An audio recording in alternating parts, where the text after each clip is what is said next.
Selamat datang di masa depan Indonesia.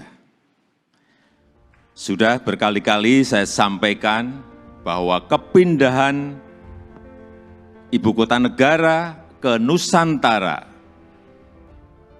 adalah bukan sekedar memindah gedung kementerian.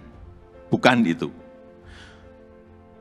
Bukan juga hanya pindah istana presiden. Bukan itu. Bukan juga memindahkan gedung wakil presiden ke Nusantara. Juga bukan itu. Bukan itu. Bukan fisiknya yang ingin kita pindahkan.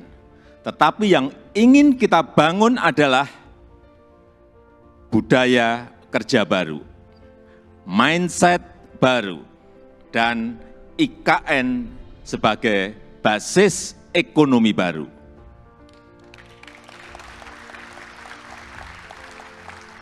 Indonesia sebagai negara besar harus berani melangkah, harus berani memiliki agenda besar, berani punya agenda besar. Dan ini untuk kemajuan negara kita, untuk kemajuan bangsa.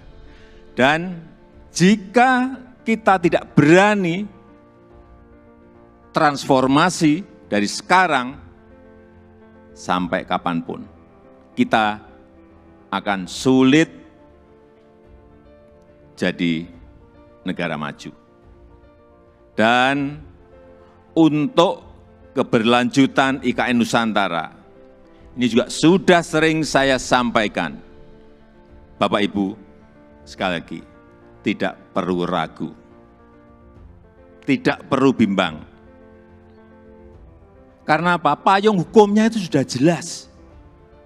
Payung hukumnya sudah jelas, yaitu Undang-Undang Nomor 3 Tahun 2022. Dan itu, ini juga kita harus tahu semuanya, itu sudah disetujui 93% dari fraksi-fraksi yang ada di DPR. Loh, kurang apa lagi? Kalau ada yang masih belum yakin, kurang apa lagi? Nanti sampaikan, kurang apa lagi? Jadi sekali lagi, sudah tidak perlu lagi untuk dipertanyakan. Ini ada Ketua MPR ada di sini, Pak Bambang Susatyo juga. Kembali lagi, kita ingin menghadirkan pembangunan yang Indonesia sentris, bukan Jawa sentris. Karena Indonesia ini bukan hanya Pulau Jawa. Indonesia ini memiliki 17.000 pulau, 514 kabupaten dan kota, 34 provinsi, yang terbentang dari Sabang sampai Merauke, dari Miangas sampai Pulau Rote. Dan ada tapinya, tapi saat ini 58% dari PDB ekonomi kita, dari ekonomi kita terpusat di Pulau Jawa, 58%. Kemudian populasi 56% atau sekitar 149 juta penduduk kita ada di Pulau Jawa, bermukim di Pulau Jawa. Betapa Pulau Jawa ini sangat terbebani dengan jumlah yang sangat besar itu. Itulah kenapa sering saya sampaikan, Indonesia perlu keadilan ekonomi. Sekali lagi ada 17.000 pulau, bukan hanya satu pulau. Perlu kesetaraan pembangunan, perlu pemerataan pembangunan. Ini yang ingin kita hadirkan, yaitu dengan membangun ibu kota Nusantara.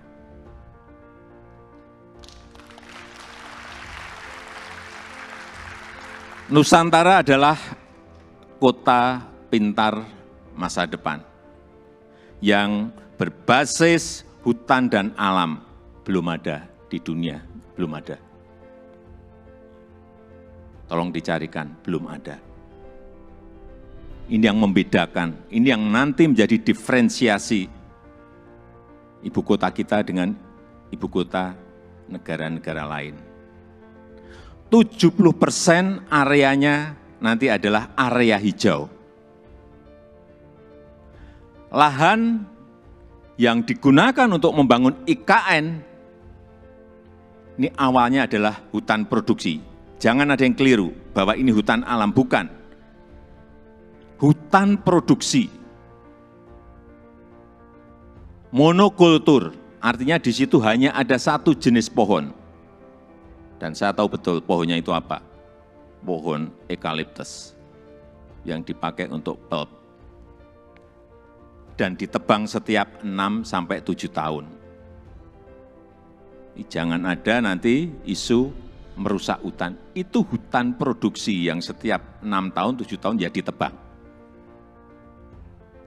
Ini yang kita ingin kembalikan, justru nantinya ingin kembali jadi hutan heterogen dengan pohon asli dan endemik dari Kalimantan. Sehingga kita harapkan nanti menjadi hutan hujan tropis lagi, tropical rainforest lagi di Kalimantan. Untuk itu, yang kita siapkan pertama kali di sana adalah pusat persemaian yang sudah mulai kita bangun di bulan Juni 2022. Luas lahan persemaian ada kurang lebih 16 hektar dengan embung 7 hektar. Kita harapkan selesai nanti di awal tahun 2022. Yang kapasitas bibitnya setiap tahun bisa menghasilkan kira-kira 15 juta bibit per tahun. Ini yang akan kita pakai untuk menghijaukan Kalimantan. Supaya Bapak Ibu ingat, saya dari kehutanan.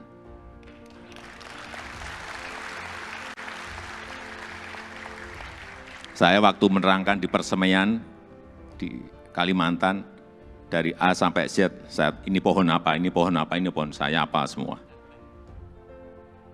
Dan 80% sumber energinya adalah berasal dari renewable energy. Mobil di sana nanti harus mobil listrik. Kemudian 80% transportasinya adalah transportasi umum, autonomous vehicle, tanpa awak dan tanpa sopir. Jadi yang kita hargai di sana adalah pejalan kaki, yang kita hargai di sana adalah orang yang senang naik sepeda. 10 minutes city, jarak tempuh kemana-mana itu ada dalam 10 menit. Sekali lagi, inilah showcase transformasi Indonesia. Showcase perubahan peradaban Indonesia. Dan budaya kerja yang ingin kita bangun di IKN Nusantara adalah budaya kerja produktif.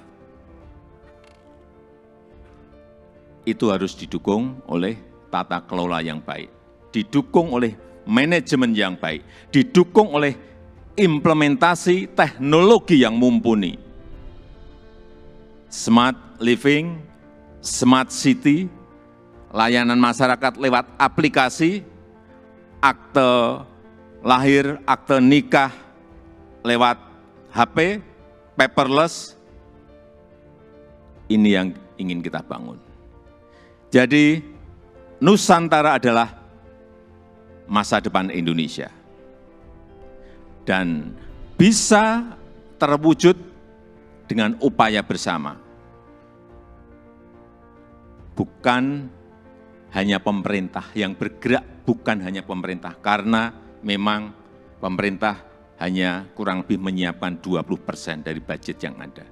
80% kita berikan kesempatan kepada investor, kepada investasi.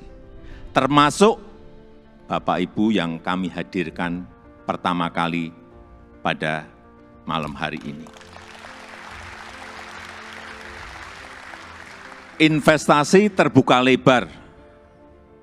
Bapak Ibu bisa pilih mau di mana, mau investasi di sebelah mana, mau di kawasan inti, ya harganya beda.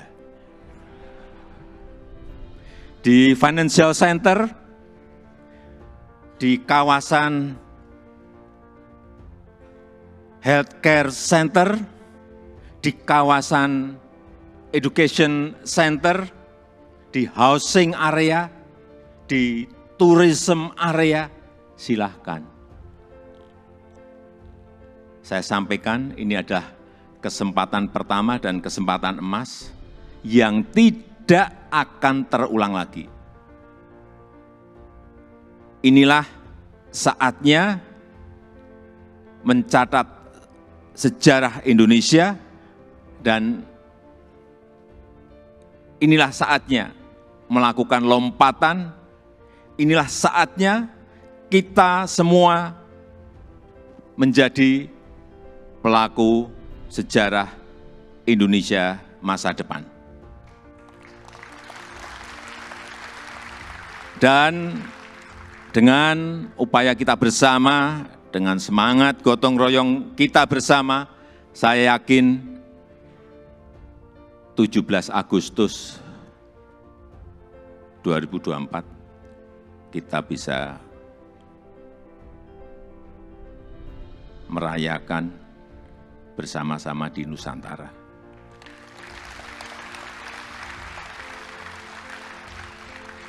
Terima kasih. Wassalamualaikum warahmatullahi wabarakatuh.